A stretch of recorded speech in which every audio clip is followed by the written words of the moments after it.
What's going on, everybody? This is Brian with Texas Gun Experience, and I have a very special video for you guys today. And it's not just about a gun, but it's about the history of the firearm itself, and some of the parts that are on it. So this one's special to me, but I promise to do a good job as far as giving you some of the history and kind of going over what this gun is, what makes it unique, and then also some of the kind of the latest and greatest parts that are in and on the firearm.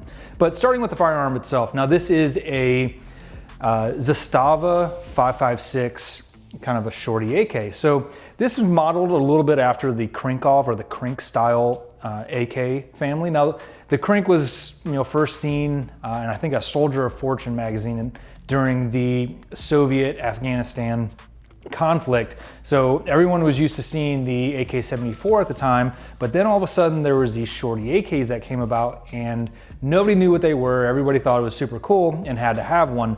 So fast forward to the collapse of the Soviet Union. So, Russia had the AK-47, then the AKM, and all of the kind of the Warsaw Pact countries, they had licensed out the blueprints to build their own AK pattern rifles. So they all wanted to share parts. They all wanted to be able to shoot the same, either 7.62x39 or the 5.45x39 cartridge. So there was a lot of AK variants out there, all similar in design, with some slight tweaks, for each country. After the collapse of the Soviet Union, all these states now kind of independently were seeking, what to do in the world. So, and a lot of those joined NATO. So the North Atlantic Treaty Organization, which the United States were a part of, they all had their own kind of set standard for firearms and ammunition, which is now what we know as the 5.56 round. So a lot of these countries that had AKs chambered in either 7.62x39 or 5.45x39, they needed to assimilate to that new NATO round, hence the new NATO AK chambered in 5.56. So I think it's important, coming from the States here, to talk about NATO AKs, and we'll kind of generalize that, but 5.56 AKs, why they're important, and most importantly, kind of, this may be the way of the future here too. So giving you that quick backstory as far as the NATO AKs and how they came to be. We're starting to see more and more of these hit stateside because, well, more countries are switching to that. NATO AKs and 5.56 AKs are going to be more prevalent, I think, in the United States because of all the ammo bans we've been seeing lately, things coming from Russia. We're just going to get a little harder to find, the 5.45 rounds, which is very similar to 5.56. That stuff's going to be kind of vaporware here soon. Everyone's already starting to hoard it. But 5.56 and 223 is a common use round here in the States. So if you're into AKs and don't want to, spend a bunch on, com block ammo that we just have a hard time getting now, maybe that 5.56 route is the way to go. So Zastava, which is kind of a mid to upper mid tier brand, really does a good job. They're made in Serbia. They have some unique features to them, which we'll cover. But it's a good brand, good affordable price. Something like this, slick, none of the stuff added to it, is around $1,000. Most of the M85 or Z85 as they call it, can be had right around $900 to $1,000. A good quality built AK. But there's a lot of cool features and benefits, and that's why I want to kind of get into it and what we did to this one, starting from the back this time and going to the front. I know there's going to be a lot of questions back here, so I want to hit that one first. So this is a pistol, and this is a stamped receiver, meaning it's the metal, is folded and stamped. This also has that bulged trunnion here, so you can kind of see that on the side, which is Zastava is known for doing. So immediately you can recognize this as being a Zastava gun by having that bulged trunnion. But the pistol, we added a brace here, and this is going to get a lot of questions because this is very stock looking. This is from CNC Warrior. It is a full aluminum build. Brace still has a strap here, and it is folding as well. So this will mount on any 1913 Picatinny mount. They also have other options too. So if you do have a 4.5 or 5.5 or different trunnions on the back of your AK, they have options for that. What's cool with this one is this will mount on any of your 1913 receivers. Really cool, sturdy folding brace there. It fits the look well. and then it keeps you kind of classified as a pistol. Moving to the kind of the middle portion of the gun here, I think it's important to talk about the grips, the mags, what fits this, because even though the AK is pretty popular around the world, I mean, it's probably the most used firearm, it's not all of them are alike and not all of them share parts. So if you're going to get into an AK, or maybe you already are into AKs, you know this, it's not as simple as like an AR-15 and where those are like Lego blocks. You can assemble those things pretty easy. AKs are kind of picky as far as what parts and furniture and everything fit and work on these things. So that's one of the reasons why I do like the AK platform is you have to kind of know what you're doing, and anything you do, whether it's installing a new trigger or maybe fitting mags, there's always some fitment required. So it kind of gives it a little bit more character, a little bit more soul, and put some of yourself into the gun. And this is no different. The grip, this is a TD grip, so US palm fits as well. So this just has a little bit bigger palm swell. So good grip, there's storage underneath it, mounted up, no problem. The magazines on these, a lot of people have concerns as far as AK magazines chambered in 5.56. So 7.62 by 39 mags, probably the most used mag in the world, really easy to find, really inexpensive. The next is the AK-74, that 5.45 mag. Same thing, you can find those all over the place and fairly inexpensive. The 5.56 one, it's growing, it's catching on. There's definitely a handful of manufacturers out there, and they are starting to become a little bit more commonplace, but not as readily available as some of the others. It is important to talk about the fitment of some of them, because not all of them just fit right out of the package. So on the gun right now is a Circle 10 magazine. So Circle 10 is kind of the industry standard. They are steel reinforced in the kind of the front locking lug here, and then the rear locking lug. All those are steel reinforced. There's also steel ribs going down the side here. So there's some guys out there that have literally shot these things, blown them all apart, and they still function. So it's a really good mag, and it is chambered in 5.56 by 45. A good thing to note is the 5.45 round actually does not work on these. It's a different diameter, and they'll angle weird and they just won't feed properly. So it's good to know that you need to have a dedicated 5.56 mag. Some other mags that work are the Zastava mag, of course, that comes with the gun. These are pretty nice in the fact that they do have a last round bolt hold open. You can remove that if you want. The only thing I don't like about this mag is the base plate. It's pretty wide. If you're running a bunch of them and your plate carrier or whatever, it can get a little bulky, but those obviously work well. There are also the Barrel magazines. So these are common use over in Poland right now. This is actually what their military uses. They have all different colors. This kind of off translucent green is the ones that they actually equip their forces with. There's also the German, the AC Unity mags. These are patterned directly after the Circle 10s. They do have a little window in here, and they also have metal locking lugs in the front and rear. So good magazine there. The only thing I had to do with some of these is just kind of hand fit them a little bit. With an AK mag, you'll see on the rear here, sometimes that'll catch that magazine release. So sometimes those will get filed down, or the very top too, when when it locks into the magazine, there's some rails there that the bolt rides on that sometimes that just needs filed down to fit properly. Obviously, you don't want to just force the mag, so if you take some time, a little sandpaper, you get these things to fit really well.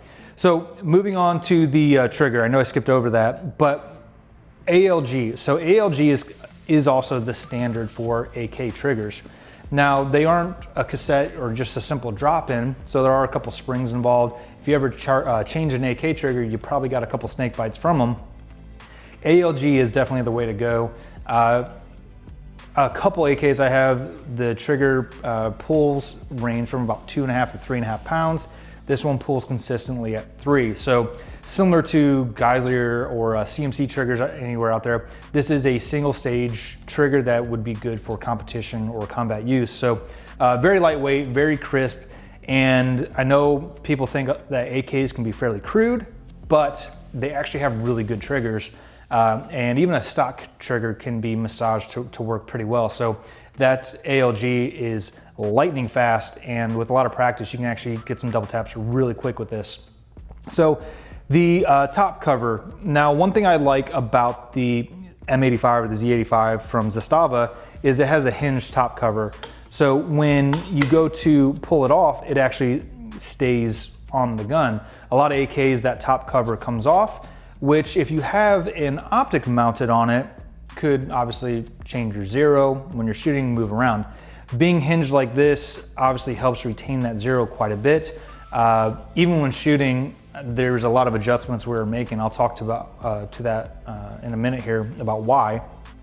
Zero never changed. So I do like the lockup on this, that front hinge, and then the lockup in the rear is pretty strong there to where we can keep a good zero on there. One of the things we did on this gun is change the piston on here. So AKs use a long stroke gas piston. Long stroke meaning that the piston and the operating rod and bolt carrier are all kind of one piece here.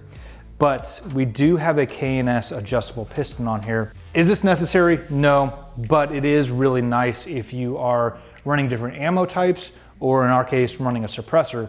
K&S makes adjustable pistons so we can actually bleed gas off. So when AKs are normally over-gassed as it is, helps in reliability of making sure it cycles every time. When adding a suppressor, obviously you're going to get more back pressure. That K&S piston helps bleed that off, making it a little bit softer to shoot. Now moving on to the optic on the firearm, AKs really aren't the most friendly as far as mounting optics on. Now you can put them on the gas tube. There are different Picatinny mounts that you can put on the gas tube and run the optic forward. There's also side mounts that you've seen on some AKs where it kind of has an offset mount that you can put a red dot or even a magnified optic on. This one actually has a drilled and tapped and even welded on the backside 1913, so a Picatinny mount right here in the middle. It does have irons. Irons are fine. They even have some flip-on sights as far as 200 and 400 meters. Practical accuracy on those, they're crude, but they do work. I would say 100 yards, no problem. 200 yards, it's starting to fill up a lot of that sight picture and gets kind of hard to, really hard to sight in. But it does take a red dot well. On this, we do have the Romeo 4T, and the reason why we chose that, I probably have put half a dozen different optics on this gun, from pistol sights like Holosun or even like an RMR, all the way up to some of the bigger optics like a holographic EOTech. The reason why I went with the Romeo 4T is the mechanical offset on these things, and with a cheek weld, it serves better with a lower mounted optic. When in the shoulder pocket here and looking down, you don't want to be all tilted down on the gun. You really want to have kind of a good upright head position. And the way the AK sights work and the way a lot of the, the braces or stocks are, optics serve well to be low on these guns. You can run higher risers, but they would require some type of, adjustable cheek rest or a riser. Being that this is a brace and kind of this tube here, there isn't much out there for riser options unless you take some foam and some duct tape and make your own. So having a low mounted red dot really serves well, so we have a good sight picture, sight alignment on this without having to cant our head a lot. The Romeo 4T is actually a really cool optic. It is ruggedized, so it's lightweight, it's hard as hell to kill. It also has that solar failsafe option, but I like this because of the reticle options. So, you could do a simple like 2 MOA dot. You can do the donut of death with the dot in it, or it has the ballistic dots in it too. So like this optic has 4 dots, so you can help with ranging. So whether it's, for closer engagements or further out, that ballistic dot really helps, and it is for 5.56. So like this gun right now, we have a good kind of battle zero at 200 yards.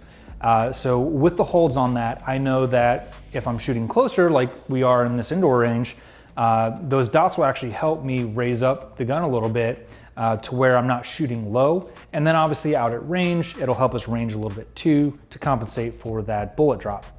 So the 4T is Definitely a rugged optic, long battery life, 100,000 hours on the battery life. It fits well in the gun and it works really well. So if you're looking at a lot of AKs, the pistol dots are nice because they give you a good kind of that good sight height, but they aren't as rugged. But you'll see a lot of guys running 509s, 507s from Holosun, RMRs, or any of the Aimpoint T series or Holosun like 503 series. So you'll see those being the most common. We chose to throw the SIG on here because of that reticle. Moving forward a bit on the gun, these are simple to put on. A lot of these are bolt-on, red Loctite, or maybe even just a little bit of JB Weld if you have problems with that coming off. But these oversized charging handles are nice. So when you're reaching, under or over the gun, you get a little bit better purchase on the bolt there.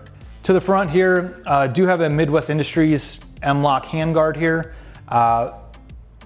It's nice because it gives you some M-LOK options.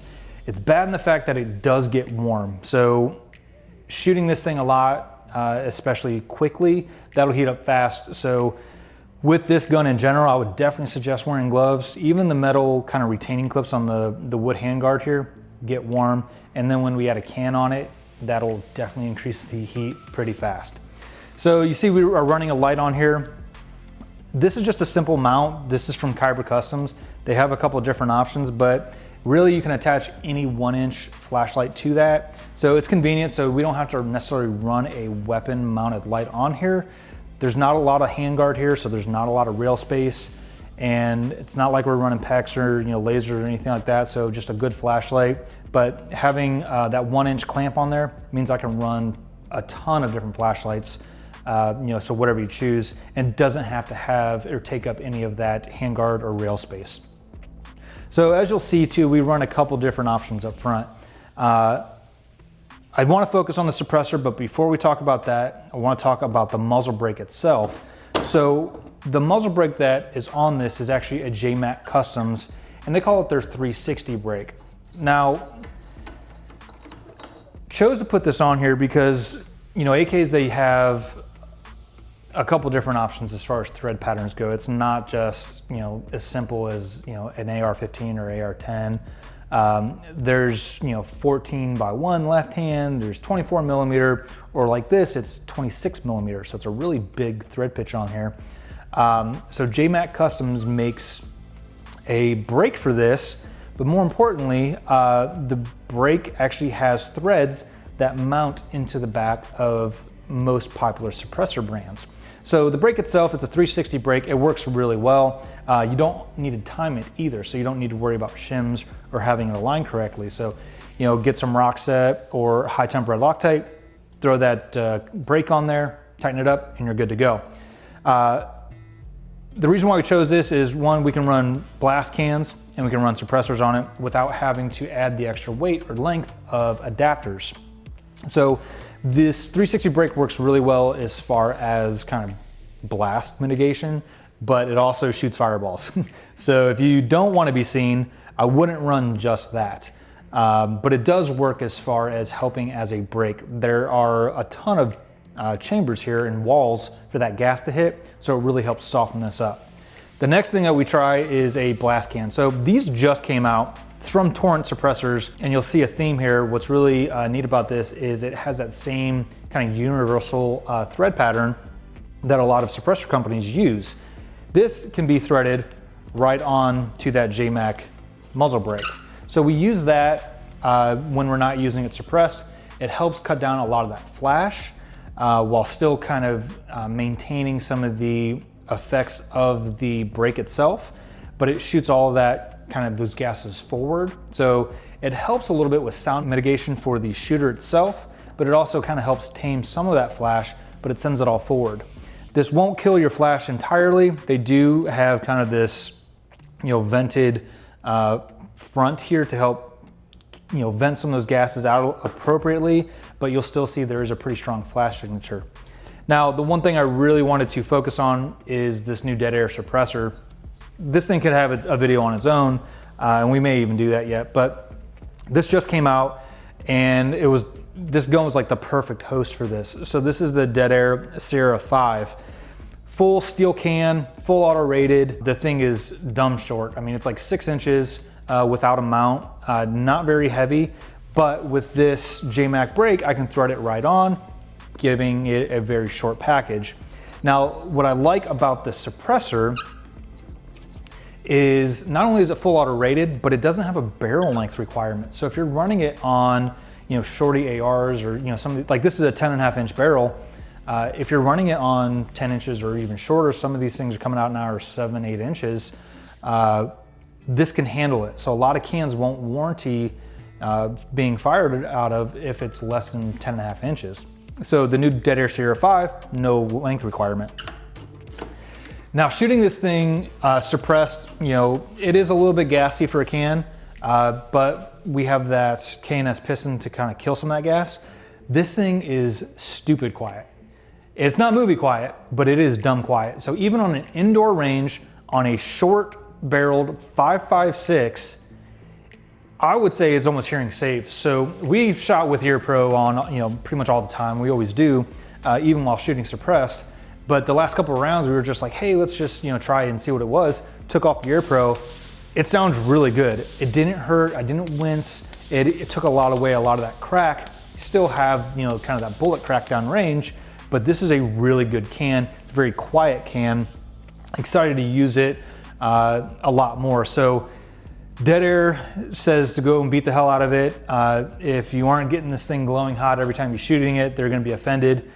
Figured this was the perfect platform for it. So I was also happy to note that it cooled down fairly quick too. So it's compact, it's a little heavy for probably the size of it, but it's not a heavy can at all.